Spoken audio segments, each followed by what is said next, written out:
Olá, sejam todos bem-vindos a mais esta live. Hoje nós estaremos falando sobre nazismo, o assunto proibido. É claro que não faremos aqui apologia, eu não farei apologia ao nazismo, nem muito menos o Jânio Caio, mas nós vamos falar um pouquinho sobre muitos assuntos relacionados a isso, o judaísmo, e claro, as brincadeiras de mau gosto que acabam gerando algum desconforto para algumas pessoas que não pesam as atitudes antes de falar ou de fazer brincadeiras sobre o tema. Então, nós estaremos tratando desse assunto. Hoje eu estou trazendo aqui o Jânio Caio, ele vai se apresentar, mas inicialmente peço que vocês se inscrevam no canal, assinem as notificações, tamo junto. E Caio, pode já falar aí, meu amigo. Se apresenta aí para o pessoal te conhecer, irmão. Shalom, shalom, Brahelo Plan, Erev boa noite a todos, que Deus abençoe a todos com paz, com saúde, com prosperidade. Eu me chamo Jânio, o Jânio Caio, né? Eu sou aqui do Ceará, de uma terra maravilhosa chamada Jaguaretama. Eu estou aqui nessa live sobre o assunto do Holocausto, do Shoah, né, que é um dos terríveis períodos da história da humanidade, um dos períodos assim mais macabros, terríveis e espantosos, digamos assim. Voltando a falar sobre mim, sou tecnólogo em redes de computadores de informação pelo Instituto Federal do Ceará aqui, do Instituto Federal do Ceará aqui, e também atuei ano passado como professor do NASP. Também atuo na área de gestão de projetos e também dou consultoria em tecnologia da informação e gosto de me aventurar na área de teologia também, né? Teologia, estudos rabínicos, judaicos. E como um bom judeu, que sou descendente de judeus oriundos que vieram de Portugal para o Brasil, no período do Brasil colônia, que vieram para cá, perseguidos, tal qual foram os judeus na Alemanha, eles também foram perseguidos na Europa, em Portugal, lá na Península Ibérica, que compreende Portugal, Espanha, aquela região, e vieram para cá, e aqui também foram perseguidos, porque o português também dominava a época aqui, mas que rastilhos de nossa fé permaneceu até hoje, aos quais a gente pôde se reidentificar como judeus. E cá estou, um judeu, e como um judeu também sou adventista do sétimo dia. Sou batizado, sou membro da Igreja Adventista do sétimo dia e atuo em liderança na minha igreja local.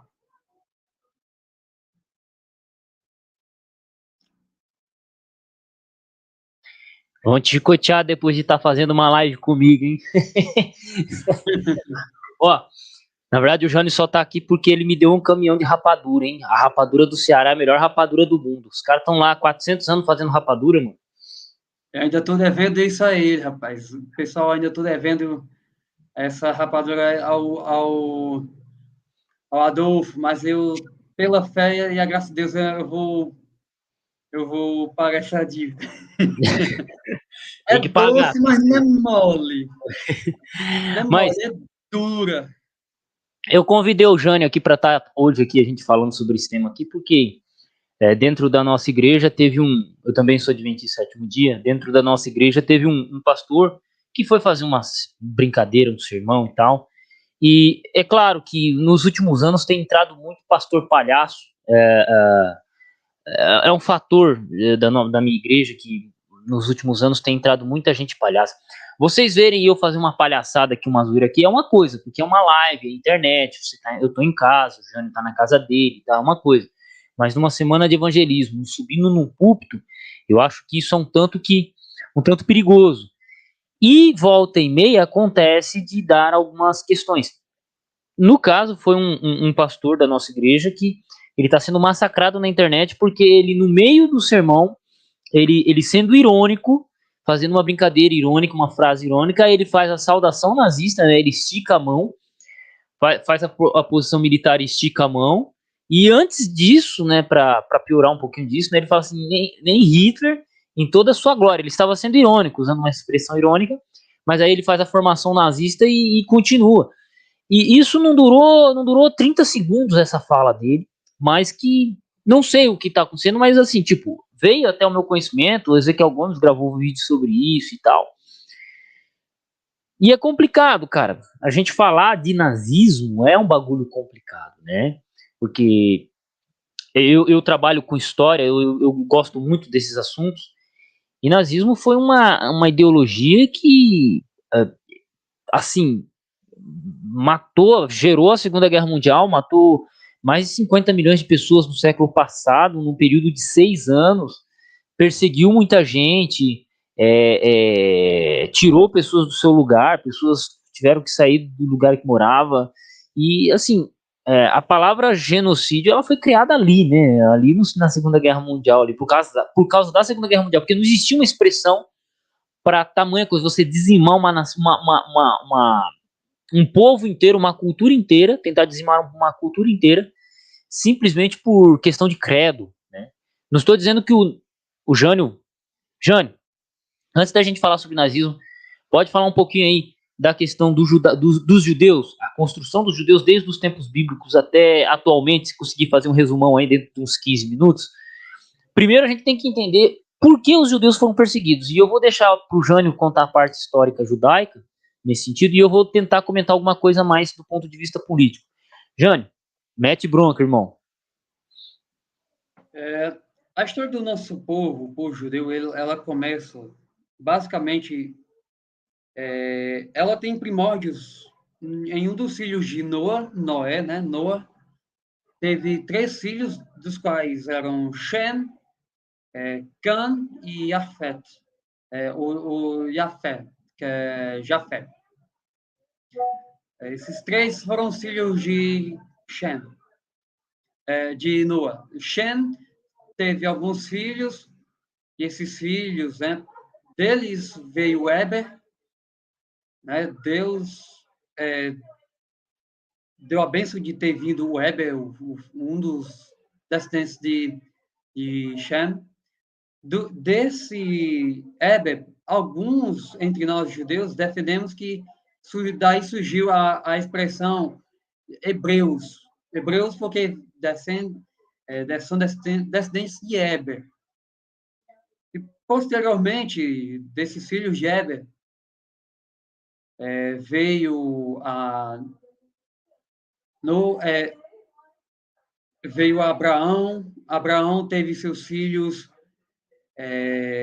ali Ismael e Isaac, sendo que Deus, Hashem, prometeu basicamente que o filho da promessa, pelo qual a descendência de Abraão seria contada, seria Isaac, ou Isaac. Isaac teve 2 filhos, chamado Jacob e o outro Esaú, também conhecido como Edom. E ali houve um episódio de controvérsia entre Jacob e Esaú. Eles dois tiveram muitas controvérsias, e a bênção de Deus sobre os filhos de Isaac previa que o mais novo seria abençoado, no caso Jacó, que depois se tornaria Israel, né? Depois da luta que ele teve com o anjo de Adonai, ele se tornaria Israel. Israel, ou Jacó, ou Jacob, teve 12 filhos homens, e uma menina, Diná, uma mulher chamada Diná. Dentre esses filhos, um foi para o Egito, levado como escravo, e que posteriormente, por milagre de Hashem, ele se tornou governador lá no Egito. E Deus usou ele como instrumento para que o povo hebreu, para o povo, os filhos de Abraão, Isaac e também os filhos de Jacó, os seus irmãos, pudessem chegar a Israel, ou chegar ao Egito, perdão, chegar naquele período em que houve uma seca terrível que atingiu a Misraim, o Egito. Lá o nosso povo passou por cerca de 400 anos. Alguns estudiosos defendem que menos, outros já defendem os 400 anos, né? Mas foi muito tempo que os meus antepassados passaram lá. E eles passaram em sofrimento, pastoreando o gado, que era o nosso ofício lá no Oriente Médio, Oriente Próximo, ali naquela região ali sempre foi assim o forte nosso era o pastoreio de gado, o qual naquele regime egípcio, naquela cultura daquele povo, era algo proibido, ou não é que proibido, na verdade, era algo que não era bem aceito, tinham como preconceito. Em dado momento da história ali, lá, Moshe mostra que Faraó tentou matar milhares de crianças hebreias. Você vê que não é de hoje que tentam acabar com o nosso povo, dizimar o nosso povo. Faraó no Egito tentou. Posteriormente, os filisteus tentaram. Em seguida, também vemos que Babilônia tentou matar o povo judeu de alguma forma. Os gregos fizeram pior, tentaram matar a nossa fé, não só tirar a vida, que é algo já ruim, mas também tentaram matar a nossa fé. Em Roma, sofremos nas guerras de Massada, sofremos no momento em que Roma destruiu o nosso templo, o templo de Jerusalém. E de lá para cá, e quando no segundo século para o terceiro, nós somos expulsos definitivamente de nossa terra, há cerca de 2.000 anos atrás. Não à toa o nosso hino, a Tikva, o hino de Israel, ele fala dessa esperança, em que o povo de Israel ele tinha a esperança de 2.000 anos de retornar ao nosso país, às nossas terras, que são nossas por direito. E, infelizmente, durante as guerras mundiais, o povo judeu sofreu, especificamente na segunda, onde sofremos com o Shoah, que é o Holocausto provocado por Hitler com apoio do fascismo e de vários outros agentes políticos da época. Nosso povo ele sofreu de lá para cá Não pode. instantaneamente. Só peço também que não se esqueça que durante a Idade Média os judeus também foram perseguidos. Sim, e pela Rússia, a Rússia dos czares também perseguiu, tanto que de lá saiu o livro Protocolo Sábio de Sião, que eu quero mencionar posteriormente, mas só... E você falou da Idade Média. E a Idade Média eu já ia deixar para citar no final, porque ela fala muito sobre mim. Porque fala sobre eu como judeu. A Idade Média, ela fala é um período assim que fala sobre as minhas origens, que eu sou sefardita, eu sou do judeu da Sefarádia, descendente da Sefarádia, dos judeus sefarditas, que viviam em Portugal e também viviam na Espanha. Na Idade Média, os judeus que viviam na Espanha, no final do século XV, eles vieram a sofrer muito com a perseguição que foi decretada por Fernando de Aragão e Isabel de Castela, lá na Espanha.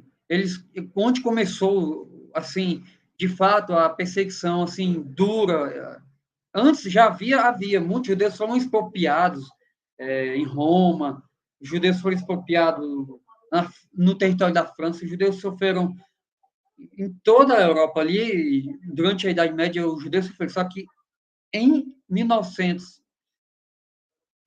na verdade, 1490 para 1500, quando a coroa espanhola decide a expulsar os judeus da Espanha, começou uma dura pancada e um duro sofrimento para os meus antepassados, para os judeus que ali viviam. E assim, e esse sofrimento, meus antepassados vieram passando para sair da Espanha, vieram para Portugal, cerca de mais ou menos 10 a 20 anos depois, também começa a perseguição em Portugal, e eles de lá para cá, para o Brasil, eles vieram na esperança de que aqui viesse a ter paz, mas também aqui no Brasil sofreram perseguição, porque a perseguição ela se concentrou também aqui, ela se deslocou de lá para cá, ela veio da Europa para o Brasil. Não, que há vários registros lá na tombo do Arquivo Nacional, na Torre Nacional do Arquivo do Tombo, lá em Portugal, vários nomes de pessoas, tanto em Portugal como aqui no Brasil, que foram perseguidas, registros de gente que foi perseguida, cerceada, teve seus bens expropriados, foram até mortas,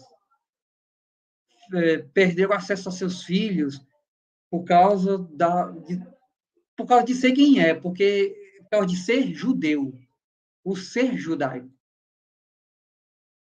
E isso é uma dor que também causa assim, dentro da gente, mas que o milagre de Hashem, de Adonai, é que uma semente ficou, e aqui estou como semente que ficou daqueles antepassados que também sofreram lá.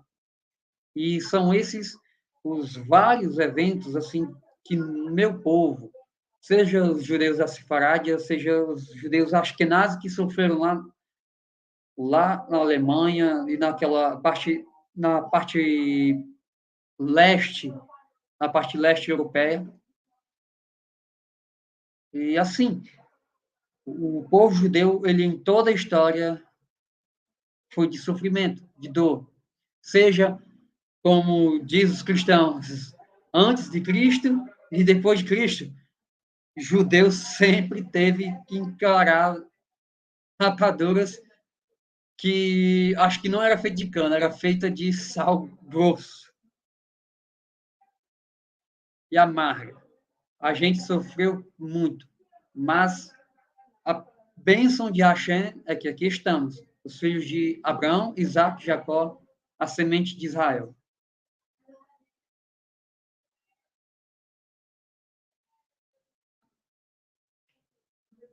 Sem áudio. Eu costumo desligar para não atrapalhar quem fala. É importante salientar que nem você mencionou judeus em Portugal por exemplo, a própria construção do Brasil. Quem é que banca as grandes navegações no seu início? Foram os judeus que estavam sendo perseguidos. Por quê? Quando a gente olha para a história, Portugal é o que é uma tripa de país. E metade de Portugal não se plantava, não se planta. Não sei hoje, mas na época metade de Portugal não se plantava. Então metade não tem plantação e a metade que tem você quase não tem português. Então eles tinham um problema de gente, de pessoas. E aí o que acontece? Os judeus começam a ser perseguidos por toda a Europa num dado período da história. E um rei muito esperto, acho que esse tal de Aragão aí, ele faz o quê? Ele fala assim, ó, vocês judeus vêm para cá, vocês vão estar sob minha proteção, só que tem o seguinte, vocês vão bancar os empreendimentos da coroa, e a gente está querendo navegar, a gente quer navegar e chegar na Índia. E aí o que acontece? Os judeus foram e bancaram as navegações, que era um empreendimento caro, perigoso, de alto risco, né? Não bastava ser perigoso, ele era de alto risco. Como assim? Perigoso porque o cara ele tinha que entrar no mar, e alto risco financeiro, porque o cara entrava no mar e ele não voltava. A taxa do navio voltar era muito perigoso. Os 3 navios que Pedro Álvares Cabral chegou no Brasil, 2 afundaram no meio do caminho, né? Então, acho que 2. Então, esse era o risco que o pessoal corria. E quem bancava isso? Os judeus.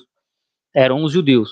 Então, a própria construção do Brasil se deve ao dinheiro judaico. Ao dinheiro judaico. Se hoje nós vivemos, se eu tenho orgulho de ser paulista e o Jânio tem orgulho de ser cearense e mora lá num lugar que produz boa rapadura, é porque os judeus bancaram, né? Só que, claro, a perseguição vai passando de um lugar para outro. O Jânio também mencionou um fato bem interessante, que os judeus foram proibidos de ter terras no Império Romano, na Idade Média. Então, como é que eles faziam para sobreviver? Juros, viviam de juros e comércio. Isso fez com que eles adquirissem capital, moedas de ouro, bens valiosos e, tipo, ser um povo próspero. Viajavam por vários lugares, então conheciam muita gente, vários idiomas. E isso também gera, de certa forma, inveja, porque a lógica de uma pessoa que tem a mentalidade, que tem uma mentalidade diferente, ela se espanta, fala assim, peraí, o que esses negociantes estão fazendo aqui, esses mascates, né? Então, você tem todo esse aspecto de perseguição. E a gente agora caminha para onde eu queria levar a live hoje, né? Que é o assunto mais, a questão do nazismo e o porquê que é tão proibido falar disso. Porque a perseguição aos judeus sempre ocorreram ao longo da história e sempre foi muito cruel. Só que de maneira sistematizada, assim, impondo leis, perseguição, assim, pesado mesmo, matando em massa. Criaram-se máquinas para exterminar judeus, cara. Campos de concentração, criando locais para extermínio de judeus, né? Quem quiser saber sobre isso é só pesquisar sobre Auschwitz, pesquisar sobre o gueto. Né? Então, foi uma maneira sistematizada. Isso aí foi muito cruel. Lidar assim com o ser humano. Então, esse é um ponto. Mas os judeus, eles são muito lembrados na perseguição aos nazistas, mas ao longo dos 4 mil anos de judaísmo que existe como religião, a perseguição sempre foi intensa, nunca foi mansa. Porque a lógica religiosa, a religião que você tem, ela impera sobre a sua prática de vir o mundo. Então, quando a gente pega, por exemplo, o judeu que tinha uma visão diferente do católico sobre relação a dinheiro, com relação ao mundo, geravam impactos. Então, você tinha católicos perseguindo os judeus por causa disso. E aí culpavam, né? Foram os judeus que crucificaram Jesus, né? Aí os judeus falam, não, foram os romanos que crucificaram Jesus. Aí ficam jogando pro outro. Mas isso é uma discussão para outro momento. Então, quando a gente chega no século XX, você já tinha todo um campo sedimentado, todo um campo preparado para essa perseguição. Quando você olha para os pensadores alemães da época de Hitler, um pouco antes, todos eles eram antissemitas. Todos eram antissemitas. E aí o que acontece? Se você tem todos os pensadores de uma nação sendo antissemitas, entra um maluco chamado Adolf Hitler, que dizia que colocava a culpa do atraso, dos problemas alemães nas costas dos judeus. O que você tem? Você tem uma panela fervendo, crise econômica, você tem tudo isso, né? Risco de comunismo batendo na porta. Meu amigo, é o que deu. Aí você tem a Segunda Guerra Alemã, né? A Segunda Guerra Mundial e destruição em massa. Quer falar alguma coisa aí, Jânio?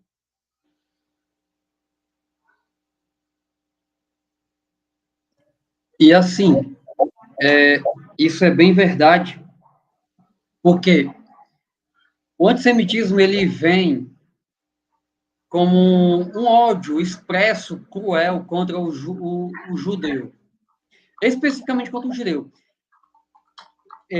Em tese, o antissemitismo era para ser contra cristãos também, porque os cristãos, eles, que queira que não queira, vem do judaísmo. O cristianismo ele nasceu no judaísmo. O cristianismo é uma seita judaica no primeiro século, pô. Sim, sim, sim. É uma seita que, digamos que Yeshua ben Yosef, Ben Davi, ou seja, Jesus, filho de José, filho de Davi, esse grande Rabone, né? Ele fundou uma dessas seitas que posteriormente ficou conhecida ou como seita do caminho ou também como seita do Nazareno, né? Ele fundou essa seita que membros dela que não eram propriamente judeus, no segundo século, no terceiro século dessa era, começaram o processo de desligamento da seita cristã, da seita do caminho, começou a se desligar do judaísmo, da sua mãe, a religião judaica. O antissemitismo, ele também abrange aos muçulmanos, né? Porque os muçulmanos creem e já se sabe que também são descendentes de Sem, né? Já se sabe que os muçulmanos também são descendentes de Shem.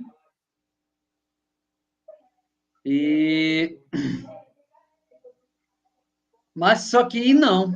O antissemitismo, ele é estritamente não contra cristão, não contra muçulmanos, graças a Deus, mas, infelizmente, misericórdia, Rahanan, é contra a gente, é contra nós judeus. E, assim, o perigo que causa, assim, o antissemitismo é que as pessoas podem, por uma ideia, digamos assim, uma ideia não assim, não, eles mataram Jesus. Pronto, é o que eu queria dizer. Eles mataram Jesus. Essa ideia que Lutero, ele e outros pensadores protestantes católicos botaram isso na mente dos cristãos e da população de que o judeu matou Jesus, ele tem que morrer. Mas eles não sabem que para a Torá, os profetas, mostram que, de alguma forma ou de outra, nós fomos, de alguma forma, preparados para isso. Eu, como judeu, se alguém perguntar assim, Adolfo, você mataria Jesus hoje, com a visão que eu tenho das profecias, da Torá e também da Brit Hadashah, que é o Novo Testamento, que eu sou crente em Jesus, eu aceito o Messias, Jesus. Se alguém perguntar para mim, se eu estou no lugar deles lá, eu faria isso, eu, hoje, me colocando lá, naquele período, não faria por quê? Porque eu sei que eu não teria coragem, primeiro. Eu não teria a coragem de fazer isso com o meu Salvador. Às vezes eu entendo por que eles, os que mataram, eles não mataram, os judeus não mataram. Eles apenas permitiram e aceitaram que Jesus fosse morto. Quem matou foi Roma. Quem crucificou e açoitou, humilhou, cuspiu, foram os romanos, soldados romanos. E assim, só que esse pensamento é movido de uma falta de conhecimento. É movido por uma falta de conhecimento. Porque a Torá mostra que o sacerdote Abraão, ele simbolicamente matou a Cristo. Assim como simbolicamente matou o seu filho. E o teve por ressurreto também simbolicamente. Matou, mas reteve. Se é que vocês entendem o que eu quero dizer. E ele, quando matou simbolicamente o cordeiro ali que substituiu a Isaac, Abraão estava, de alguma forma, dizendo que o povo que dele descenderia também faria isso.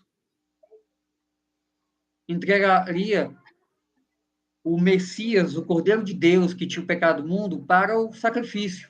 E assim os fez. Abraão, ele prefigurou isso. Não à toa que Isaías profetizou que para isso acontecer, teria que acontecer uma cegueira entre o povo de Deus, o povo de Israel, no tempo de Jesus. Porque se não fosse a cegueira, essa cegueira que houve, eu tiro por mim, se eu tivesse assim, a percepção espiritual, se algum daqueles que condenaram Jesus tivesse a percepção espiritual que eu, como judeu hoje, tenho, jamais seria dito crucifica Jesus, crucifica Jesus. Não, jamais. Eu creio que, de alguma forma, isso foi imposto por Deus para que o sacrifício do Messias, Jesus Cristo, fosse possível. E a humanidade inteira fosse salva por meio dele. Um ponto que eu quero colocar aqui, né? Você disse, foram os romanos que perseguiu Jesus e matou Jesus. É engraçado que hoje, na nossa cultura hoje, aqui Brasil, século XXI, tecnicamente, nós resolvemos as coisas na democracia. Como assim? No diálogo. Como é que a gente resolve no diálogo? A gente pega duas pessoas que pensam diferente, coloca elas para sentar e elas debatem as ideias. E aí quem melhor argumentar vence. É assim o modus operandi hoje. Agora, nós temos um problema muito sério quando a gente volta, por exemplo, para a Idade Média ou para o período do Império Romano, que quando alguém discordava de você, você resolvia na faca, na peixeira, arrancava a espada e degolava o inimigo e pronto. E o que acontece? Quando a gente pega Jerusalém do primeiro século, Jerusalém no primeiro século não era o lugar mais tranquilo do mundo. Você sempre tinha rebelião, era tipo cangaço, né? Era cangaço lá, era os romanos tentando pacificar, os judeus tocando terror. Não é à toa que você tinha um grupo chamado Zelotas, e você tinha muitos grupos iguais os Zelotas, que eram grupos ultranacionalistas, que arrancava a peixeira e saía assaltando o que eles podiam assaltar, né? E então o que acontece? Você tinha um problema político que os romanos não podiam ficar dando bola fora. E aí quando você tem uma figura chamada Jesus, um cara se dizendo Messias, ou que dizem que ele era o Messias, curando, profetizando, fazendo o maior sucesso, eles vão ficar preocupados politicamente. E aí quando você tem a liderança do Sinédrio, os líderes judeus da época, preocupados com isso também, você junta a fome com a vontade de comer. Então, assim, os romanos, eles tinham uma preocupação política, mas Jesus ele era um líder tecnicamente religioso. E os judeus, eles começaram a colocar problema político em cima. Então, os romanos se envolveram. Tanto que o próprio Pôncio Pilato, ele falou assim, eu não vejo culpa neste homem. Mas o que ele fez? Lavo minhas mãos, já que é um problema para vocês judeus, deixa vocês que se virem. Então, querem soltar Barrabás? Eu solto Barrabás. Faço com Jesus o que vocês quiserem, porque eu não tenho nada a ver com isso. Então, quem lê o Novo Testamento já percebe isso. Então, é uma culpa de ambos. É uma culpa da liderança judaica que tinha ódio e aversão a Jesus Cristo e a sua maneira de ver o mundo. E você tinha a problemática política. A problemática política que Pôncio Pilato estava enfrentando, efervescente, revolução e rebelião atrás de rebelião, que ele também estava enfrentando. Tanto que 40 anos depois, o que os romanos tiveram que fazer com Jerusalém? Tacar fogo, fazer uma chacina. Porque eles eram pacíficos? Não, é porque os caras estavam tocando terror, né? Tava tocando terror. Então, os romanos, eles tiveram que também fazer uma perseguição cruel. Então, acerca dos judeus, por causa dessa efervescência. E assim segue. Então, é uma história. É por causa desse pastor, tá, o Severino, que a gente tá fazendo a live. E aí você pega isso, 2000 anos atrás, você pega a Idade Média, você pega a Idade Média, aí você tem os católicos dizendo assim, não, foram os judeus que mataram Jesus, e aí você tem uma iniciativa religiosa para fazer isso. Você tem os judeus sempre lidando com dinheiro porque foram proibidos de ter terras, tendo mais dinheiro, aí chega na era capitalista, quem se dá bem? Os que lidam melhor com o comércio, os judeus. Aí você tem a inveja e a diferença de lógica ao lidar com dinheiro e capital dos europeus concernente aos judeus. Então, cara, você junta tudo isso, você vai ter um negócio chamado nazismo. É, é, isso vai, esse rio vai desembocar no nazismo. Né? Tanto que os próprios nazistas utilizavam Lutero, né? Citavam Lutero, perseguiam judeus. Quando eles iam perseguir judeus, eles falavam assim, vamos converter vocês. E tocava Castelo Forte, o hino de Lutero. Castelo Forte é o nosso Deus. Então, hoje, você tem judeus que nem conseguem ouvir Castelo Forte por causa de Lutero, que eu gosto pra caramba desse hino, dessa música do Lutero, mas um judeu não gosta porque, cara, essa música era tocada enquanto os judeus eram perseguidos ao longo da história por protestantes ou pelos nazistas. E aí a gente começa a entender o porquê que falar de nazismo é complicado. É complicado. Por quê? Quando a gente fala de nazismo, é a sistematização. Lembrem-se disso. É a sistematização de perseguição a um povo específico por uma crença religiosa. Né? Por uma crença religiosa. E isso gera desconforto. Por exemplo, para o Jânio aqui deve estar sendo, de certa forma, um desconforto ouvir isso. A pessoa que defenda o judaísmo ou creia, ou seja descendente, porque 1/6 da população brasileira é descendente de judeu. E assim, o século que nós vivemos aqui, o século XXI, ele está sendo um século muito perigoso. Por quê? Porque é um século que, de certa forma, está em crises, um século que você tem a ideologia comunista tomando todos os espaços desde Gramsci, e aí você começa a juntar com questões políticas e tudo, e pode desembocar numa nova perseguição. Não é à toa que quando a gente pega para discutir pessoas que falaram, vamos pegar o Kim Kataguiri com o Monark. Olha só, eu não cheguei no pastor ainda. Pega o Kim Kataguiri com o Monark. Eles estavam num podcast sentados, igual a gente aqui, conversando sobre liberdade religiosa. E aí um cara, né, o Monark, ele faz a seguinte indagação, mas eu acho que deveria ter o partido nazista. Por que tem partido comunista, mas não tem partido nazista? E aí, meu amigo, aí todo mundo caiu de pau, ele saiu do flow e tal. O Kim Kataguiri, por entrar na onda e tentar dialogar, argumentar do ponto de vista dele, também já sofreu retaliação. Em seguida, também nós temos o Adrilles, cara. Eu particularmente não suporto ouvir aquele cara lá, porque o tom de voz dele me irrita, né? O tom de voz máscula dele me irrita. Não, é uma questão, assim, o tom de voz dele me irrita, né? Porque é muito agudo. Mas aí ele, no final de uma entrevista jornalística lá do jornal dele lá, ele vai lá e faz uma saudação nazista. Perseguido, foi mandado embora da Jovem Pan. E nos últimos dias aí nós temos o pastor da nossa igreja aí que tá sendo malhado aí, porque ele fez uma brincadeira de mau gosto. Ele foi irônico, ironia, só que ironia no nosso século ela vai ser mal interpretada, porque a pessoa pega o recorte e fala aí ó. E claro, nós adventistas do sétimo dia já temos um problema muito sério. Por quê? Porque nós divergimos da maioria protestante. Porque a maioria protestante guarda o domingo, a maioria protestante tem suas grandes figuras em Lutero. No Brasil, por exemplo, quando você pega os dispensacionalistas têm uma teologia antissemita. Eles são contra os judeus, eles acreditam que o anticristo será judeu. Você pega aí, se você pegar os teólogos antissemitas, boa parte deles vão defender isso.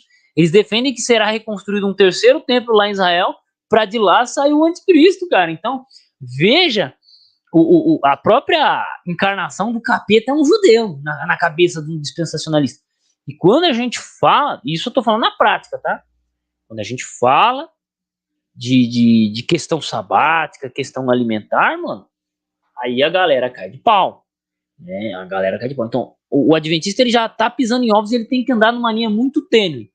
E aí, quando um líder religioso adventista faz uma brincadeira dessa, que eu entendo muito bem o que ele quis dizer, a brincadeira que ele quis fazer, só que ele vai ser mal interpretado principalmente por uma massa militante que odeia qualquer menção ao nazismo, né? E não porque eles sejam contrários ao nazismo, mas é porque o nazismo ele tem um ponto muito interessante.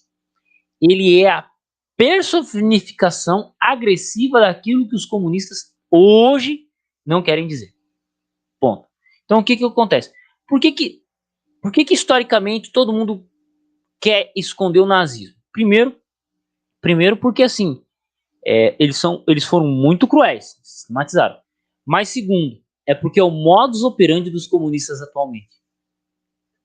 Como assim? Ué, pega aí, linchamentos, grupos organizados para perseguir outras pessoas via cancelamento. Isso aí é uma prática que os SS utilizavam, os camisetas pardas utilizavam na Itália fascista, né? Então, é o mesmo modus operandi, só que se o cara ele vê que os nazistas faziam isso e que atualmente quem está fazendo isso são os comunistas, isso dá ruim para a estratégia comunista, né? Então isso dá ruim para os comunistas, dá ruim para a esquerda. Então eles não querem que se fale sobre o nazismo, fazem o que eles faziam, mas não querem falar, porque senão a gente vai fazer comparação. Um clássico, um homem chamado Winston Churchill, ele menciona algo sobre isso. Ele fala assim: ó, os nazistas do futuro se dirão antinazistas. Olha só, os nazistas do futuro eles se posicionarão contra os nazistas. E aí quando você pega, por exemplo, Milada, para quem não assistiu, quem não conhece a história de Milada, Milada foi uma mulher que sofreu na mão dos nazistas no campo de concentração. Foi uma política, acho que uma política judia que sofreu na mão dos nazistas, no campo nazista. Só que ela morou num país que sofreu a perseguição, estava sob o jugo russo. E como ela não abaixou a cabeça para os russos, ela morreu, ela foi morta pelos russos, pelos os comunistas. E numa dada da história do filme dela, ela acorda de noite e fala assim: ah, os comunistas de hoje foram os nazistas de ontem. Isso é Milada. É Milada falando, não sou eu. No, o Winston Churchill um político inglês, ele já previu o futuro. E a gente chega no nosso século hoje é exatamente isso. Então, eu acredito assim, que qualquer referência ao nazismo, qualquer pessoa que busque na história vai ver, se fizer comparação com os comunistas de hoje, vai ver muita coisa em comum. O próprio Lula, não quero falar sobre políticos aqui, mas o próprio Lula, ele elogiou Hitler. O próprio Lula elogiou. Então, é um bagulho muito complicado. E aí, qualquer ação, qualquer menção, qualquer símbolo, tanto que hoje é proibido no Brasil, por exemplo, em várias partes do mundo, você ter uma bandeira nazista, você fazer uma saudação nazista, você pode ser preso. Fazer uma divulgação de materiais nazistas, você vai ser preso. Então, você tem a lei e você tem essa, essa massa militante que opera da mesma forma que os nazistas, mas não querem que você saiba como que os nazistas operavam para você não entender como eles funcionam. É assim. E aí, quem sofre com isso? Pessoas desavisadas, como o caso do pastor, Monark. Monark é um baita entrevistador, mas por ele entrar em assuntos que ele não domina e ele entrar sem a sensibilidade necessária, ele se lascou. Né? Ele se lascou. Então, é isso. Quer falar um pouquinho aí, gente? Desculpa aí que eu falei demais agora. É isso, Adolfo. E eu quero ainda puxar um pouco da história lá de Amã. Amã disse o que sobre os judeus? Quando ele foi falar com o rei. Amã, ele falou basicamente assim, ó, rei, tem um povo aí que não adora os deuses que você adora, que não pratica os mesmos atos culturais que nós praticamos, que você pratica, né? Tem um povo aí que não come nem o que a gente come, né? Assim, eles são bem diferentes. E ele, com ar de perseguição, ele sugeriu ao rei que Amã sugeriu que o rei fizesse o quê? Ele decretasse a morte dos judeus. Ele decretou, ele incentivou a morte dos judeus lá no Império Medo-Persa. De igual modo, a gente viu na Babilônia, de igual modo vimos na Grécia, de igual modo vimos na Idade Média, judeus que... Só para você ter noção, o Adolfo, na história da Idade Média, houve uma peste chamada peste bubônica, né? Eu acho que é peste negra, eu acho que foi assim, algo assim, uma peste, né? E essa peste era causada, acho que se era por coisa, era gato, você pode até me ajudar aí. Isso quer causar assim por algum desses bichos aí. E só que também eu sei que foi causada por péssimos hábitos que os judeus fazem isso, porque a Torá, ela ensina assim a Mishnah, a Torá, os nossos princípios, as nossas leis, ela ensina a purificação assim dos membros, tipo assim, você vai comer, você lava a mão, você chega em casa, você toma banho, lava os pés. Por exemplo, o europeu, ele nunca teve essa preocupação de, tipo assim, eu vou comer, vou botar alguma coisa na boca, beber água, sei lá. Ele nunca teve essa preocupação lá na Idade Média. Eles comiam, né? Eles comiam sem a preocupação de lavar. Ou seja, eles contraíam doenças, a doença, eles não tinham a ideia sanitária que o judeu já tinha desde há muito tempo, que a Torá ensina. Aí o que aconteceu? Milhares de pessoas morrendo por causa de uma doença que foi causada por quem? Você precisou ir? Foi o... A peste negra ou a peste bubônica, ela é transmitida via ratos e pulgas contaminados, e pessoas também, né? Pessoas, né? Ela é Mas, contagiante. mas ela é mais divulgada, ela é mais disseminada pelos ratos e pulgas. Então, você pega um rato lá, ele anda 4, 5 quilômetros distribuindo a doença para todo mundo. Sim, sim. Aí, Adolfo, e os que nos acompanham aqui. Aí diz aí em quem as autoridades, lá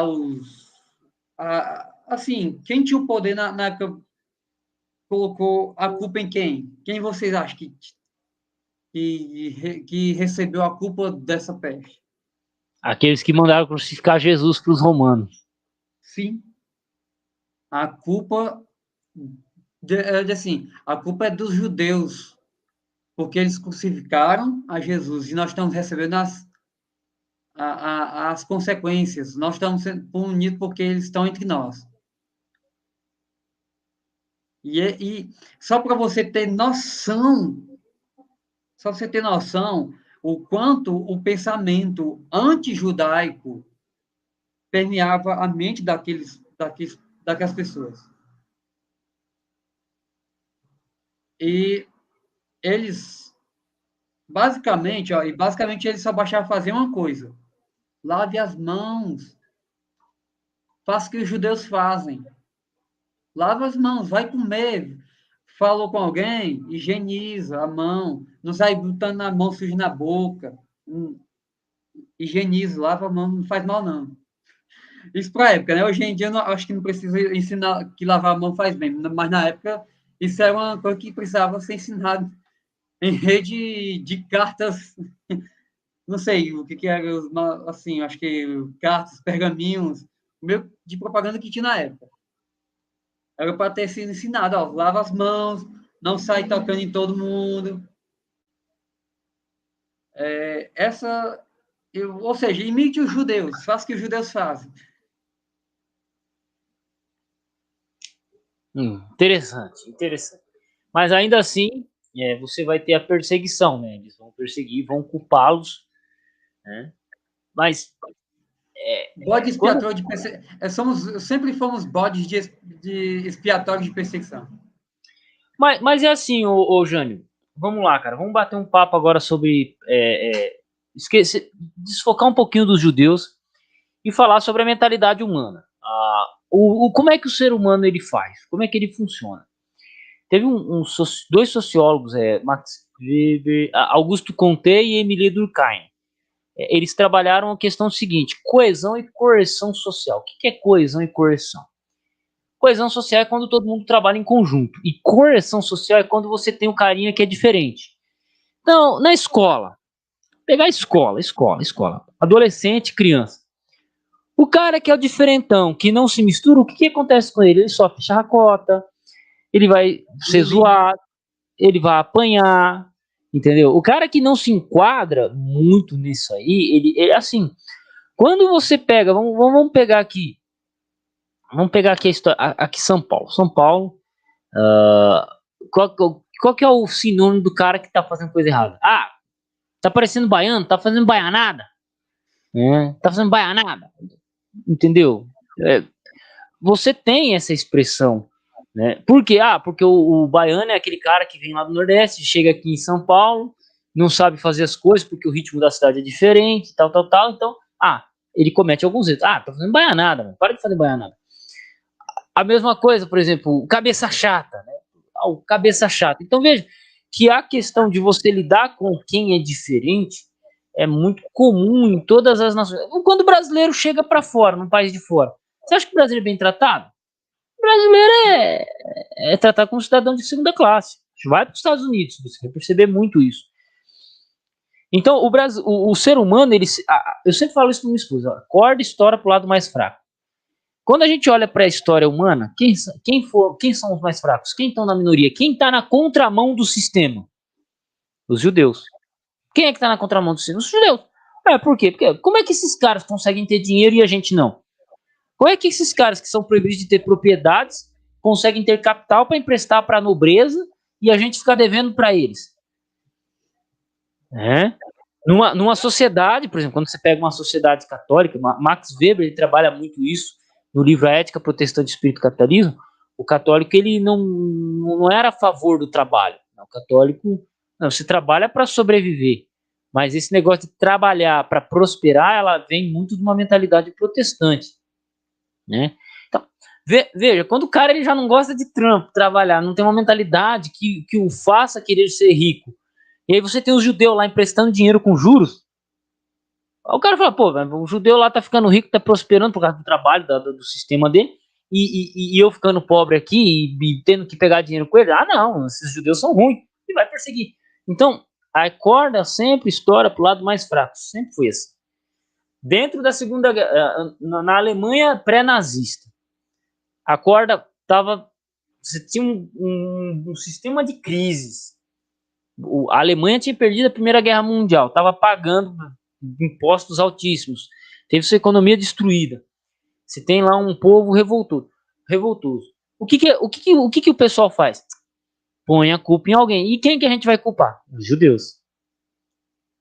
Os judeus. Os nazistas fizeram isso. Culparam os judeus, culparam os comunistas, juntaram a burguesia, o que sobrou da classe média e pronto. Deu o que deu.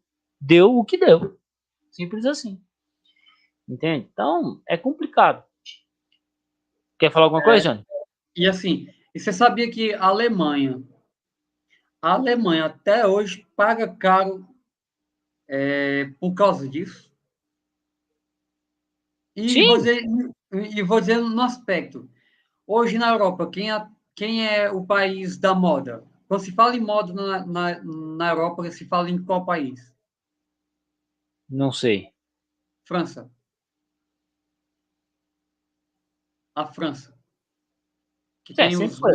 os maiores desfiles de moda na Europa, pós-guerra, desde a pós-Segunda Guerra Mundial. França vem a seção sempre. Uhum. Mas nem sempre, mas antes da Segunda Guerra Mundial, não era assim, não. Antes da Segunda Guerra Mundial, a Alemanha era quem dominava o cenário da moda na Europa. E dizer quem era, assim, tipo, as marcas, as marcas, as empresas da moda, de quem eram essas empresas que dominavam a moda na Alemanha e na Europa. Os judeus, mano. Pertencia aos judeus. Se eu não me engano, a calça jeans ela foi inventada por um cara, por um judeu, né? Sim, Calvin Klein. A Calvin Klein. Aqui, ó. Jacobs Davis e Levi Strauss. Sim. E a Calvin Ele Klein também. inventou o jeans. O jeans. Né? É. Levi Strauss é um judeu. Levi Strauss É. Calvin Klein também é um judeu. Então, aí, ó. E aí, por exemplo, a calça jeans, pô, eu curto pra caramba a calça jeans. Quem inventou foi um judeu. Se eu odeio os judeus, eu tenho que odiar. Não tecnicamente, mas eu tô odiando o cara que criou a calça que eu uso, pô. Sim, sim. E a Alemanha, ela não domina hoje o mundo da moda, o mundo, porque por exemplo, minha irmã, ela é que é mais ligada a esse negócio da moda. Às vezes eu tenho acompanhar alguma coisa com ela e tipo o que é lançado de tendência na França hoje, o que é lançado de tendência da moda na França, boa parte do mundo vai segue o baile, segue a moda que é lançar lá. Mas antes da Segunda Guerra Mundial, como já falei, era a Alemanha que mandava. Por quê? Porque tinha uma ruma de judeu, digo ruma assim, porque eu sou cearense, isso é um jeito de cearense falar. É o cearense, tá, gente? Não persigam ele, tá? É uma ruma de judeu, irmãos meus, viviam na Alemanha, eram donos de grandes empresas e ateliês do ramo aí da moda, e essas empresas que tinham como proprietários judeus, dominavam o mundo da moda ali na Europa. Só que aí veio a Segunda Guerra Mundial e junto ali a perseguição. E as diversas empresas de judeus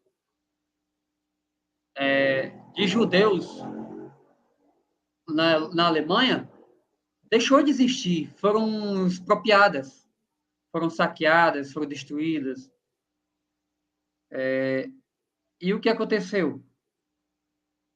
O que aconteceu é que a Alemanha, depois da Guerra Mundial, perdeu a força dela no cenário da moda. E você sabe que roupa, influencia na mentalidade, na cultura das pessoas. É claro, aí, Isso. por exemplo, quando a gente vê lá na Bíblia falando assim que o homem não pode vestir roupa de mulher, mulher não pode vestir roupa de homem, aí você fala assim, tá se referindo ao quê? A vestido? Não, porque o homem usava um baita vestidão, cara. O cara que escreveu isso, que o homem pode vestir roupa de mulher e mulher não pode vestir roupa de homem, o cara usava vestido, pô. Então ela tá Também. se referindo Sim. ao quê? As roupas internas. Então, até, por exemplo, você pega os árabes hoje, eles se vestem ainda com aquelas vestimentas, que é a roupa comum do semita daquela região. Então, é muito comum. Então, a maneira de se vestir. Quando a gente tem uma expressão na Bíblia, qual que é a expressão que é levantar não sei, Fingir os lombos. cingir os lombos. Para nós não faz sentido. Por quê? O cingir os lombos é o cara pegar o saiote dele, a saia dele, o vestido dele, e dobrar para ficar para cima do joelho para ele trabalhar. Né? Isso, ou trabalhar num lugar que tem água, meio lamoso e tal, né? Cingir os lombos. Então, a vestimenta, ela diz muito no jeito de você encarar as coisas, né? O trabalho, expressões de fala e tal, né? E outra coisa, por exemplo, essa questão que você falou da vestimenta antiga, e o que diferenciava ali, por exemplo, o que diferenciava Tanto a vestimenta interna, mas também tinha outro fator. A cinta da mulher era mais fina, se não me engano, era mais fina, a cinta do vestido, tinha uma cinta, e essa cinta era da mulher, era mais fina, e a do homem era diferente, e até um pouco mais grossa. Esse detalhe ainda, que ajudava a diferenciar se a roupa se a roupa era da mulher ou do homem. E além, Exato. claro, além de ainda ter esse detalhe das vestimentas internas, que vestido por vestido, mulher e homem usavam. Exato. Era muito parecido nesse aspecto, né? A diferença devia ser a cor, material, alguma coisa, né? E assim, e voltando à questão lá do lá de do período alemão, né, nazista alemão. A Alemanha, ela enfrentou várias crises lá para cá. Por exemplo, as consequências vieram. As consequências vieram. Várias empresas alemãs, até 90, 2000, enfrentaram dificuldade enorme assim, para adentrar o mercado. Por quê? Por causa dos horrores que aconteceu. E ela proporcionou esse cenário, essas cenas de horror que a humanidade presenciou, né, nos últimos 60, 70 anos. Não, E assim, não. para fechar aqui a minha ideia, o meu pensamento, e o pior de tudo isso é pensar que isso ainda permeia as ideias nazistas, antissemitas nazistas, ainda permeiam a sociedade em pleno 2023, século 21, onde assim, a gente, teoricamente, a humanidade estaria mais esclarecida. Deveria estar mais esclarecida do que é o horror, tanto do comunismo, do nazismo e do fascismo. E sem contar que no Holodomor, causado pelos Russos? dizem que hoje a Rússia acusa a Ucrânia de ser nazista e usa isso como pretexto para invadir a Ucrânia. Só que a Rússia prometeu ano passado fazer algo parecido com o Holodomor contra a Ucrânia, novamente. E dizem o que aconteceu no Holodomor, na Ucrânia, o Adolfo. Ah, Judeus morreram de fome. não é só judeu, não. Todo ucraniano, né? Na verdade. Não, mas eu digo assim, é porque assim, a ideia deles hoje querem atacar a Ucrânia. Eles usam o pretexto de que a Ucrânia é nazista, então, portanto, temos que desnazificar a Ucrânia.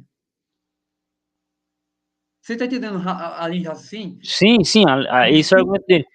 É que Aí o que você acontece? Mas aí eles, lá no Holodomor, que matou milhares de ucranianos, centenas e centenas de milhares de ucranianos lá no Holodomor, aí hoje eles usam essa desculpa, não, vão desnazificar a Ucrânia. O que o nazismo fez na Alemanha? Matou milhões de pessoas. Uhum, E você fez o que no Holodomor, os russos? É que, na verdade, Stalin ele estava numa situação complicada, porque não tinha comida. A Rússia não estava produzindo comida. Então, o que ele fez?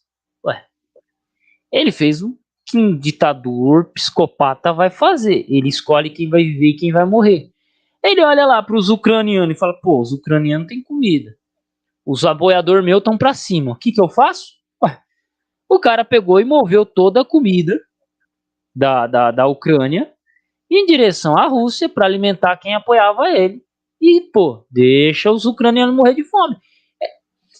Pergunto, se o Brasil passasse por uma grande crise econômica, financeira e de comida, e tivesse comida na Argentina, e você tivesse o poder de Stalin, o mesmo poder de Stalin, você faria o que com a Argentina? Exportaria toda a comida da Argentina, é a mesma coisa. eu não tô aqui desculpando, mas foi a situação que Stalin pensou e ele tomou essa decisão. E eu, Porque se ele tivesse tomado assim, um conselho com um bom judeu, um bom rabino judeu, ele disse assim, rabino, o que eu faço? Ele assim, tem terra? Tem. Tem pessoas? Tem. É o pensamento judaico. É assim, tem terra? Tem. Tem pessoas? Tem. Tem algumas sementes aí? Também tem. Então, bota esse povo para plantar, que quem planta, colhe. mas o problema da Rússia é que boa parte é gelo, né, cara? Tem uma parte lá que é uma praia chamada Sibéria, né? Que é menos 40 graus. Então, quando a gente fala em área plantável na Rússia, na década do século passado, era muito complicado. Né? O Brasil, até, Jânio, por exemplo, quando a gente fala Brasil, você acredite, o Brasil, até a década de 80, 75, o Brasil ele não era autossustentável em alimentação. Ele não era autossustentável. A gente tinha que importar comida de fora, cara. O Brasil, entendeu? Porque as nossas terras, elas, por mais que a gente tenha muita terra, elas não eram cultiváveis. O nosso fertilizante vem da onde? Vem de fora. Boa parte da Né? Rússia, viu? Parte da Rússia, parte da China, parte de outros países. Por quê? Porque nossas terras não são férteis o suficiente. Então, o que acontece? Uma parte disso aconteceu lá na Rússia. O sistema deles, o sistema comunista, não estava funcionando. Então, tinha que tirar comida de algum lugar. Mas é uma decisão cruel. Mas você sabia, ô Adolfo, é porque, infelizmente, o governo ele pouco investe aqui no Nordeste nesse sentido de produção alimentar, mas aqui na região onde eu moro, existe umas regiões de tabuleiros cujo a fertilidade, assim, a capacidade de produção dessas terras é muito boa. É porque, infelizmente, é assim, só querem focar mais sul, sudeste e centro-oeste. Só É, querem, assim, assim, ó. esquecem daqui, que aqui tem capacidade, aqui no O Ceará, Cerrado, o Cerrado, sim. O que acontece, Jânio?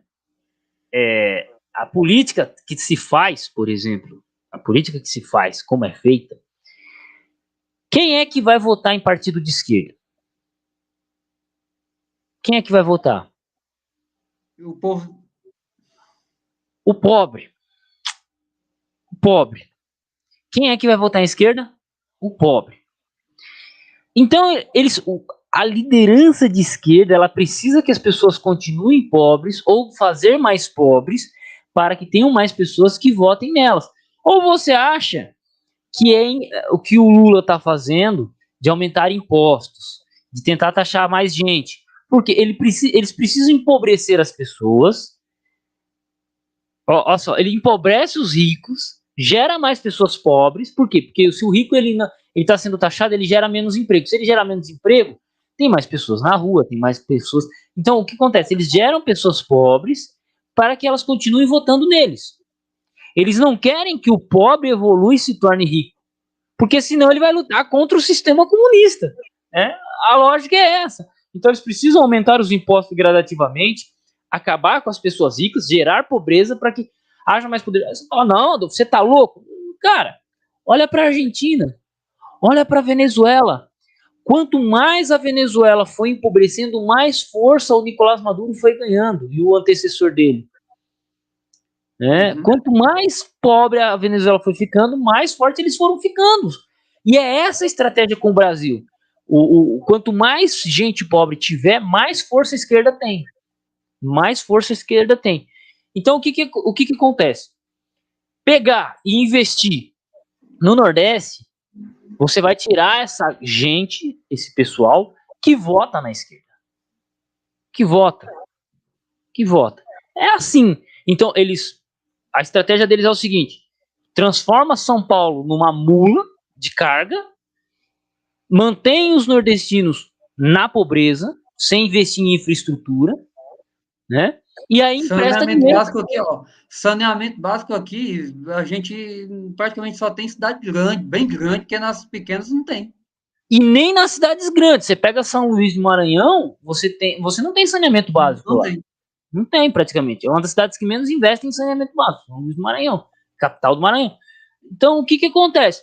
E aí, o que o Lula faz? Em vez dele investir em infraestrutura no Nordeste, o que ele faz? Ele empresta dinheiro para a Argentina.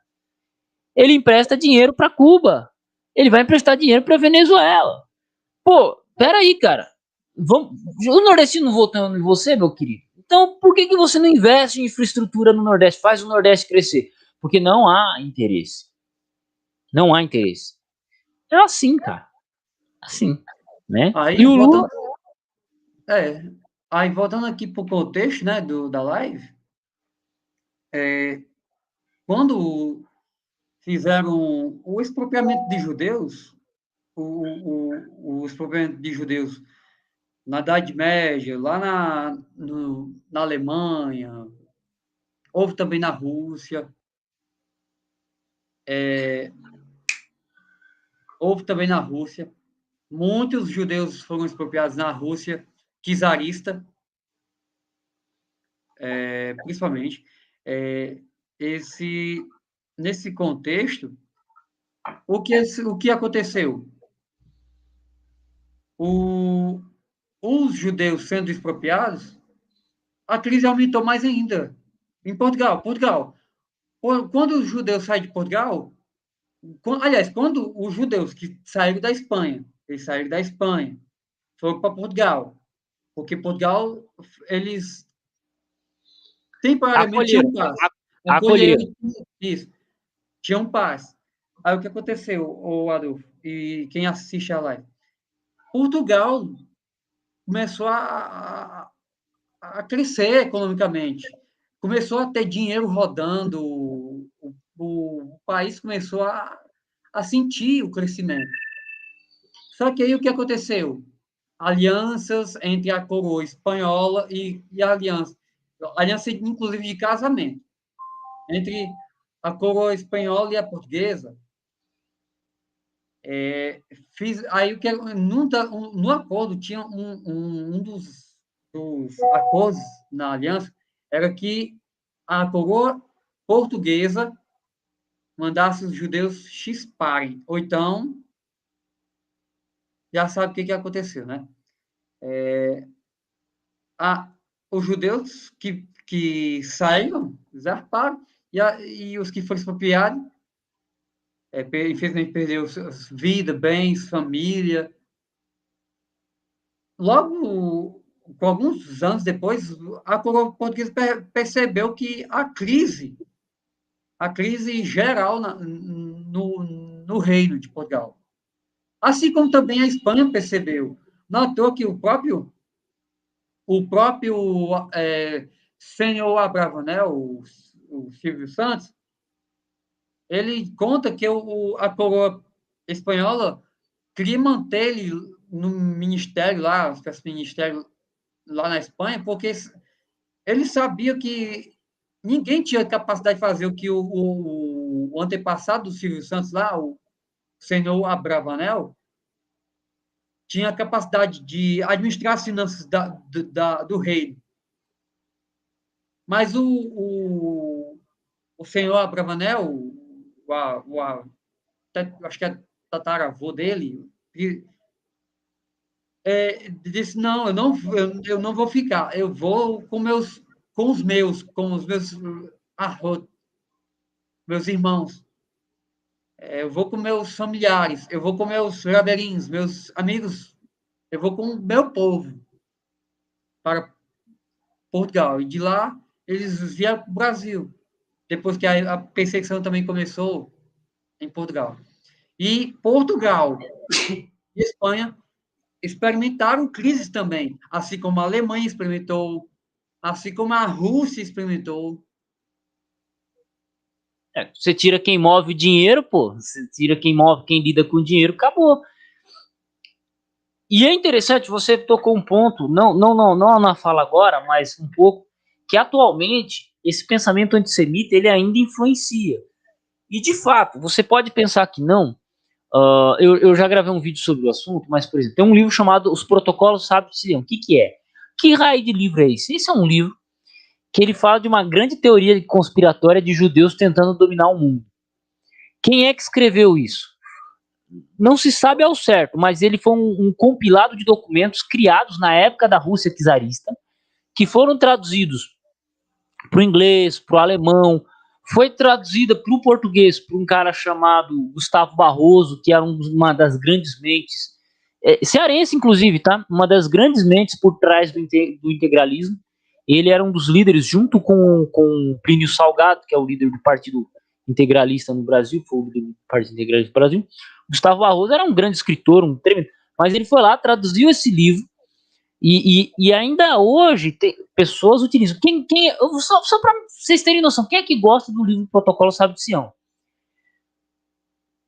Os muçulmanos terroristas, os terroristas muçulmanos, os neonazistas, né? Os neonazistas.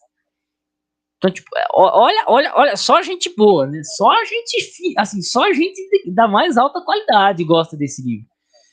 E é estranho, tá, Jane? Porque eu acompanho o canal de vários canais sobre vários assuntos, e eu vi um vídeo de um cara mencionando, olha, porque as teorias conspiratórias querem te dominar, e eu fiz um vídeo aqui com base nos protocolos, sabe? Eu falei, não, um cara inteligente desse, usando o protocolo Sábio de Sião como base, isso é porque desconhece a história. A pessoa, ela lê um livro sem conhecer a história. Quando eu entrei na igreja adventista, Jane, um dos caras que eu conversando, ele falou assim, ó, você já ouviu falar no livro Os Protocolos Sábio de Sião? Tipo, tá ligado? Se eu não me torno um historiador, se eu não me torno alguém que lida com documento histórico, eu pego e compro essa ideia, eu me lasco, pô. Eu me lasco, não posso lascar um monte de gente. Então, o pensamento ainda hoje ele é pesado. Eu gosto muito de acompanhar algumas bandas, grupos e tal. E, cara, teve um vídeo que um cara comentou assim, porque esses semitas querem dominar o mundo. Eu olhei e falei, o cara tá preocupado com o judeu. Olha só que louco. O cara tá preocupado com o judeu. O cara tem um bando de comunistas fudendo com o Brasil. Um bando de político fudendo com o Brasil. O cara tá preocupado com meia dúzia de judeu, cara. Catar coquinho, né, irmão? Olha a mente do cara onde tá. Né? Com tanto. Tipo, tem um elefante cagado de merda na casa dele, na sala dele. Ele tá preocupado com o vizinho. E assim, eles pensam, por exemplo, há um pensamento assim, que todo judeu é rico. Aí assim, então eu não me informaram, sabe assim, que eu sou rico, eu não estou sabendo ainda. Eu não sou.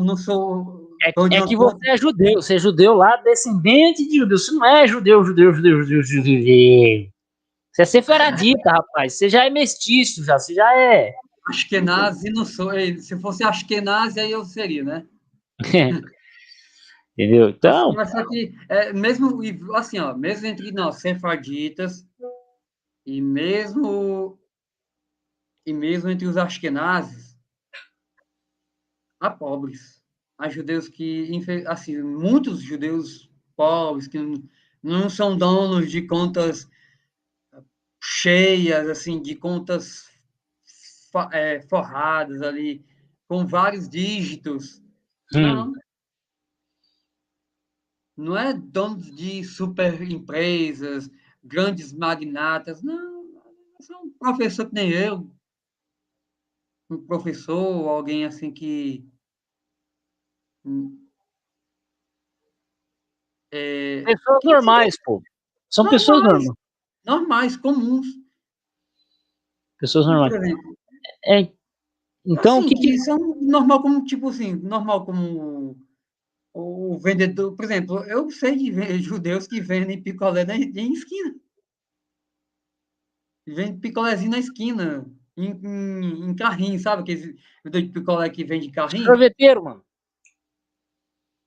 Assim, e eles não são ricos, eles trabalham com qualquer um camelô, por exemplo. Tem camelô judeu. Não Boa parte dos camelôs foram judeus ao longo da Idade Média, e por isso eles ficaram ricos. Graças a Deus, né? Então, Essa é a questão. Você tem ainda pessoas sendo influenciadas por esses livros, por pessoas. Você mencionou os franceses. A direita francesa, ela é antissemita. Os comunistas, eles gostam de dizer e tal, mas, pô, até um tempo atrás aí não era a galera do pessoal que tava metendo fogo na bandeira de Israel? Ó, e curiosamente, Israel é o único lugar que tem democracia lá no Oriente. Israel hoje é cheio de homossexual, né? Tem muito homossexual em Israel. É o único lugar que... Tel Aviv que o diga. Tel Aviv, a capital econômica. É a São Paulo do Brasil lá. É isso. E lá é o único lugar, em Israel é o único lugar que os homossexuais eles têm liberdade de ser quem são. E o que a galera do pessoal tava fazendo? Queimando a bandeira de Israel e dizendo que essa terra era dos muçulmanos. Ah, então se os muçulmanos invadem ali, o que eles fazem com os homossexuais dali? Entendeu? Então,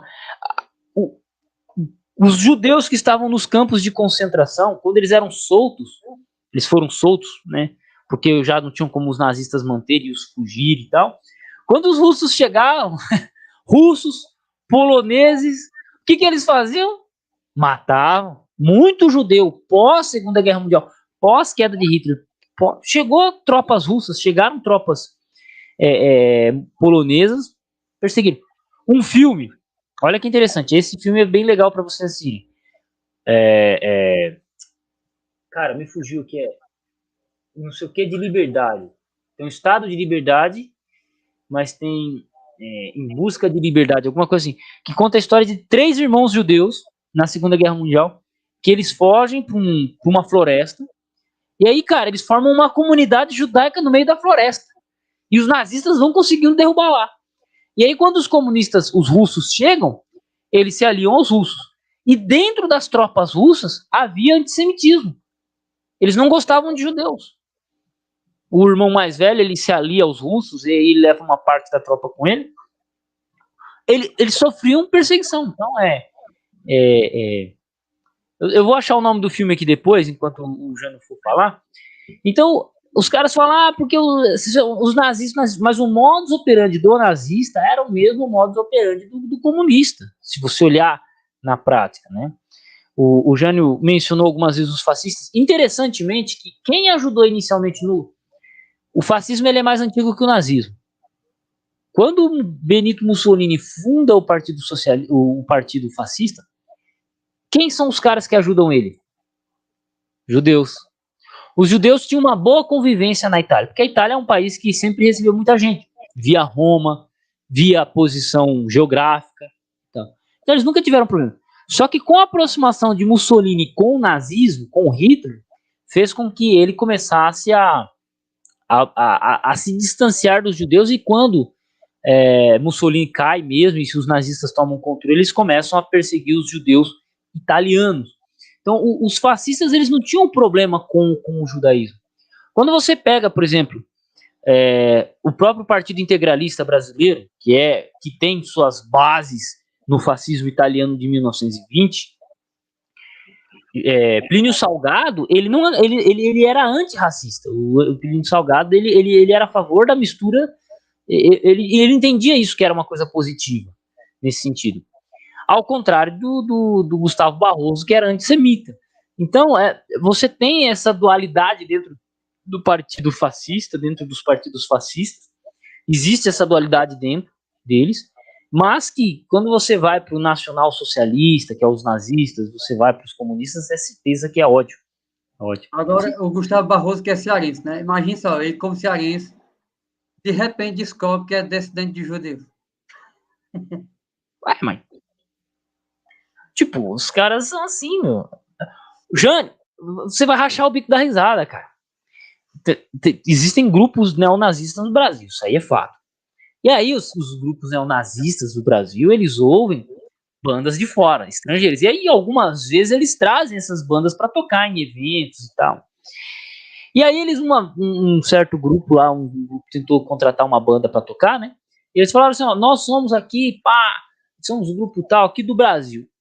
A banda lá, um grupo de lá falou assim, nós não gostamos de brasileiros.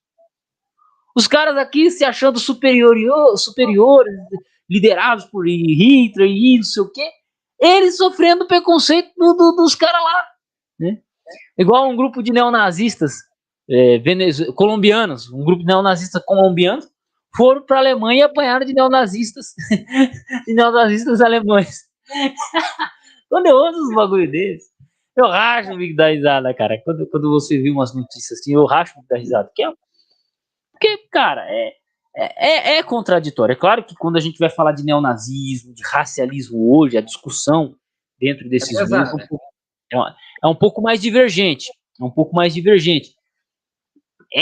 Existe divergência entre os grupos internos aqui no Brasil. Isso mostra, sabe o que, Adolfo? Fala aí. O que Yeshua ben Yosef ben Davi falou? Que um reino dividido está Não parado, subsiste. não subsiste. Ou seja, a gente percebe, pelo que você contou aí, graças a Deus, a chance seja louvado, que esse reino aí está bem dividido, está bem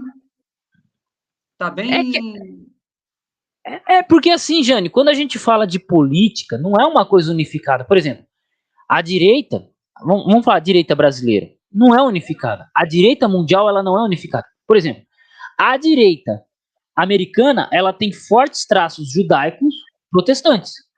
Você tem judeus de direita influentes nos Estados Unidos, ok? A favor de Israel. Quem é que fundou Israel? A Israel moderno? Os americanos, né? Então, a direita americana ela tem um grande respeito, de certa forma, até certo ponto, dos judeus. Quando você pega a direita francesa, ela é antissemita. Olha que louco. Quando você pega os pais da direita, os pais do conservadorismo inglês, eles tinham tendências ateias, eles tinham desconfiança, não é bem até, mas eles tinham desconfiança da religião e da política. O conservador inglês, ele é diferente do conservador americano, é diferente do conservador francês. Entende? Então, quando você junta esses três grandes países que influenciam o Brasil, você cria uma mistureba aqui muito cabulosa. Entendeu? Aí que fica difícil definir uma união aqui dentro. Exatamente. Quando você pega a esquerda, cara, você pega a esquerda é a mesma coisa. Existe uma esquerda que quer tomar o poder pela força. Só que já existe outra esquerda, pessoas de outra esquerda, que é uma ala mais gramsciana, que eles entendem que para você dominar um país, você tem que dominar a cultura. Então você cria professores, jornalistas e tal. Só que uma é oposta à outra. O modus operandi é oposto ao outro. A própria Rússia comunista, antes dela se tornar comunista, você teve uma divergência entre os mencheviques e os bolcheviques. Você tinha um grupo mais pacífico e um grupo mais agressivo. Aí o grupo mais agressivo falou assim: os pacíficos tomam o poder aí. E aí quando tá vendo? Os pacíficos não têm força suficiente, aí os mencheviques tomaram o poder e acabaram, né? Fazendo o que tinha que fazer. Então a própria esquerda ela é dividida. Se você pegar, por exemplo, a esquerda de hoje, um John Willis da vida, e colocasse ele lado a lado com o Che Guevara dava um tiro na cabeça dele. Porque Che Guevara não gostava de homossexual. Che Guevara não gostava de homossexual. Então, a própria esquerda, ela também é dividida. A direita, ela é dividida. Se você pegar dentro das igrejas, dentro da mesma religião, elas são divididas. Quando a gente pega grupos de pessoas, elas se dividem. E quando você volta, aí vamos voltar aos que são os neonazistas, chamados neonazistas, né? Cada pessoa ela enxerga de um jeito diferente, cada pessoa pensa de um jeito diferente. Por exemplo, os nazistas, eles foram lembrados por odiarem judeus. Ok. No passado, os nazistas se uniram aos muçulmanos e a indianos. Os nazistas, durante a Segunda Guerra Mundial, se uniram a islâmicos e indianos. Né? Tanto que o Mahatma Gandhi adorava Hitler, ele gostava de Hitler. Mahatma Gandhi era apoiador de Hitler. Então, os nazistas se apoiaram a islâmicos e indianos e eram contra judeus, ok? Hoje é o contrário. Você tem grupos neonazistas que se aliam e entendem e defendem Israel, mas odeiam muçulmanos. Pô, cara, os caras são exatamente o inverso daquilo que os caras do passado defenderam. Por quê? a minoria. No passado, o problema era o judeu. Hoje, não. O judeu, ele é um cara ocidentalizado. O judeu, ele ajudou na construção do Ocidente. Mas, com as invasões muçulmanas, invasões de árabes e de pessoas que fugiram dos seus países em guerra e foram para a Europa e desestabilizaram a Europa, o cara que mora lá, ele olha e enxerga o árabe como um problema. E aí, o judeu não é mais o problema. Quem que é o problema? É o árabe. Então, nós odiamos os árabes e nos aliamos aos velhos inimigos a quem nós perseguimos no passado. Essa é a mentalidade dos caras. Então, você tem tropas neonazistas na Ucrânia que carregam a bandeira da Ucrânia e a bandeira da Ucrânia é a bandeira de Israel. Tá ligado? O bagulho é louco, né? O bagulho é completamente louco. Então, quando a gente pega o mundo, ele é muito cabuloso. E sempre há as divisões. Nunca há um pensamento unificado. Dentro do Brasil, você tem uns 2 ou 3 partidos aí, grupos neonazistas, que eles divergem, né? Você vai ter lá no Rio Grande do Sul os Noiland, você vai ter os grupos White Power, e você vai ter vários grupos assim, que eles... Há divergência entre eles. Eles não são unificados nesse ponto. Não tem como unificar, entendeu? Se você pegar, por exemplo, em São Paulo, o Front 88, cara, o Front 88, ele aceitava qualquer um. Era um grupo neonazista, mas que ele aceitava pessoas até certo ponto. Tinha até negro no meio. Acredite se quiser. Então, meu, eu vou fazer o quê? Né? Então, não tem como, cara. Não tem como. É a gente só olhar, rachar o bico da risada e seguir em frente. Né? E, assim, o que eu, como judeu, fico, assim, preocupado é que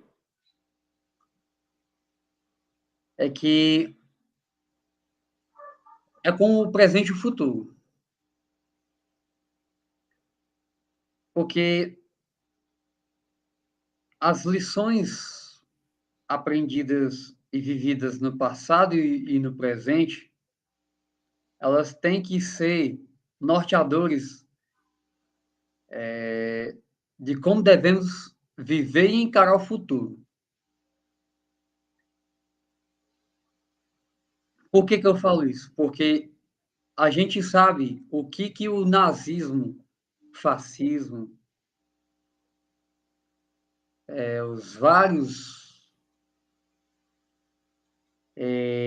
os vários movimentos políticos no passado, seja na Medopécia, Egito, Babilônia, Grécia, Roma, Portugal, Espanha, e por aí vai. E mais recentemente a Alemanha, né? Esses episódios nos faz lembrar que pode acontecer de novo. É aí que tá. Mas eles vão acontecer de novo se a gente não lembrar. Se a gente não debater. Então, por exemplo, uma live como essa, para uma pessoa que diz. Eu não tô só falando o raso, tá? Eu só tô falando o raso aqui, comentando o raso. Tem pessoas que comentam esse assunto com mais profundidade, né? Você aqui, você fez um resumo aí da história dos judeus, eu tô fazendo um resumo aqui dos movimentos políticos e tal, pá. Eu só tô fazendo uma introdução rasa. E pro cara que não conhece nada, deve chegar a olhar e falar, nossa, mano, existe isso. Se não houver debate, a gente comete o mesmo erro. Que a gente volta pro caso daquele pastor lá no começo. Eu sei que você já tá querendo finalizar a live aqui, já tô sentindo aí a canseira. Aí a gente volta pro caso do pastor, porque ele simplesmente fez uma brincadeira, assim, uma brincadeira de muito, mas muito mau gosto, e ele foi cancelado por causa disso. O Monark, por ele simplesmente debater, claro, que da maneira mais idiota possível, sim, mas tem que se debater, porque senão as pessoas cometem os mesmos erros. E é exatamente o que está acontecendo. Por quê? Quando a gente olha para o modus operandi fascista e nazista, o que eles faziam? Hitler ele tinha duas tropas, os SS e os SA. O que eles faziam? Era um grupo de jovens, de pessoas organizadas, que quando tinha um comício de comunista, eles iam lá e desciam a lenha nos caras. E não tinha conversa. Ia lá e descia a lenha nos caras. Iam lá e perseguiam os inimigos políticos. E foi assim que o nazismo foi crescendo. Hoje você tem a mesma coisa dentro dos partidos. Pessoas elas são canceladas por terem opiniões diferentes e por não concordarem. Tipo, você tem um cara, você tem um grupo chamado MBL, muita gente não gosta do MBL, muita gente que é gado, que é bolsonarista, não gosta do MBL. Mas, por exemplo, o MBL ele discorda dos comunistas, por isso são perseguidos. Por isso que são perseguidos. Por quê? Porque eles não gostam de comunistas, eles são evidentemente claro isso. Eles não, então, eles são perseguidos pelos comunistas da mesma maneira que um cara que vota no Bolsonaro. Então, é complicado. Só que o bolsonarista também não gosta do MBL, porque o MBL. Então, os caras apoiam dos dois lados. E assim. Se não me engano, o MBL, depois eu posso até averiguar aqui, mas se não estou enganado, o MBL, porque eu faço parte assim, sigo, né, e tal, Tá. a Juventude Judaica, a Uhum. Juventude Judaica no Instagram. E vez outra Juventude Judaica no Instagram, ela denuncia casos de antissemitismo e antijudaísmo. Uhum. E, se não me engano, Do do MBL. MBL já foram denunciados lá por práticas ou pensamentos antissemitas. Eu já não sei dizer, porque o que eu acompanho é do Arthur Duval, os líderes, né? Eu acompanho os líderes, o Arthur Duval, o Kim Kataguiri, você pega o Renan Santos, que são os caras que estão encabeçando o negócio lá, né? Que são os líderes. Se for, eu não vejo nada do discurso deles antissemita, cara. Pelo contrário, eles são bem abertos ao diálogo, né? Entendeu? Agora, se tem grupos aí de pessoas aí que estão envolvidas com o MBL, que estão em prática antissemitas, aí eu já não sei porque eu não acompanho o MBL de perto. Eu acompanho porque eu assisto aos vídeos no canal Análises Políticas, principalmente do Renan Santos, né? E eu não vejo isso. Não sinto isso nas palavras dele. E olha que eu acompanho assim. Eu sei ver quando uma pessoa está com um discurso antissemita de perto, cara. Assim, não preciso ir muito longe, entendeu? Então, você não precisa ser um gênio. Por parte dos líderes fundadores, eu não sinto isso. Não sinto, entendeu? Mas isso aí a gente conversa uma outra hora, numa outra live. Então, sim, mas a questão é, os caras são perseguidos dos dois lados. E essa é uma prática de estratégia que os nazistas utilizaram. E está sendo utilizada hoje, né? De perseguir os inimigos políticos à força. Hoje é cancelamento pela internet, antigamente era na paulada. Mas que não se demora muito para ir para a paulada. Vamos pegar os bolsonaristas. O que fizeram lá em Brasília? Mas não são a favor da democracia? Ué, e por que estavam quebrando coisas públicas? Agora quem é que vai pagar? Nós mesmos. Eles quebraram, eles mesmos vão pagar e nós que não quebramos vamos ter que pagar também. E a gente sabe que lá em Brasília tudo é assim, um vidro lá daquele custa 1,5 milhão de reais, né? Um vidro vai lá no vidraceiro custa 10 reais e os outros restos vai tudo para a bolsa do gerenciador lá. Então, é assim. Então, o que acontece? Eu acredito que a gente tem que debater, tem que ser debatido, claro, com inteligência, informação, com maturidade, não como o Monark fez, não bêbado igual o Kim fez, né? Os dois já meio zonzão, falando tentando fazer desse assunto um assunto de bar, mas é isso aí, entendeu? É o que eu tinha para falar, eu falei nessa live. E assim, e minhas considerações finais são essas, assim, e que, de fato, a hashtag que todo dia 27 de janeiro a gente sempre lembra dessa hashtag que nós, judeus, não estamos nas redes sociais, né? Hashtag We Remember, ou seja, nós lembramos, ou seja, nós vamos lembrar, ou seja, jamais será esquecido. Ou seja, isso a gente faz isso como? Através de mídias sociais, através de lives, através dos meios que a gente pode divulgar o quão é horrível o nazismo, o fascismo e todas as ideologias antissemitas e que venham causar genocídios na humanidade, seja contra judeus, contra negros, contra homossexuais, seja contra quem for. Porque a vida humana ela é muito importante para Deus. E nós, judeus, que somos um povo chamado por Deus para ser bênção para a humanidade, nós entendemos que a vida, seja de um judeu ou de um goim, que é um gentil, ela é muito valiosa para Deus. Não à toa que existe um mandamento na Torá que diz: não matarás. E isso é o princípio do judaísmo, que a vida ela é importante. E o segundo mandamento, como Yeshua Jesus diz, né? Ama teu próximo como a ti mesmo. Extraído da Torá. É isso aí. Um abraço a todos.